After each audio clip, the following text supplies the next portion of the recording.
కీడు పొందడం తథ్యం. హరి ఈ భూదేవతలైన బ్రాహ్మణుల పక్షాన్ని ఉంటారు.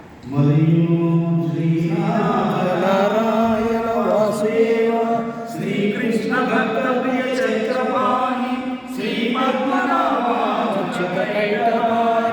శ్రీరామ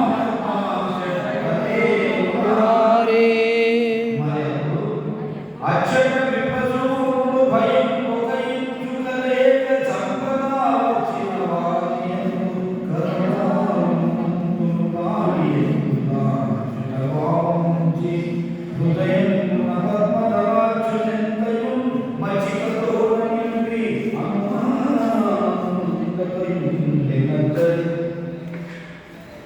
కాళికాలంలో చదమ్మా.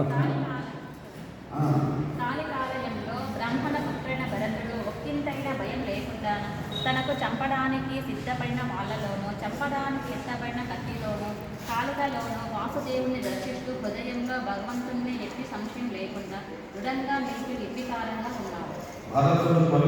చేతుకు కాపలా ఉండడానికి వెళ్ళారు.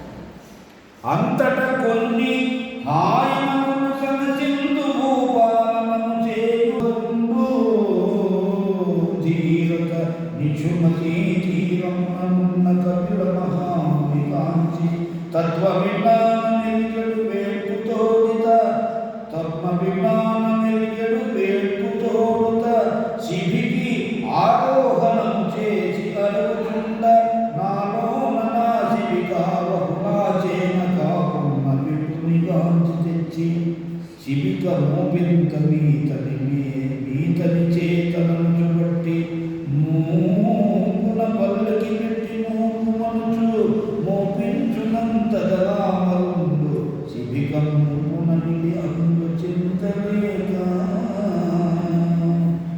ఆ తరువాత కొన్ని సంవత్సరాలు గడిచాయి. సింధు దేశాన్ని రఘుగణుడు అనే రాజు పడుతున్నాడు.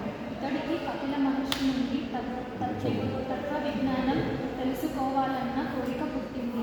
ఆ మహర్షి ఇక్షుమతి నదీ తీరంలో ఉన్నాడు. రాచటీవితో రాజు ఒక పల్లకి ఏర్పాటు చేసుకొని దానిలో బయలుదేరాడు. పల్లకి బోయిలలో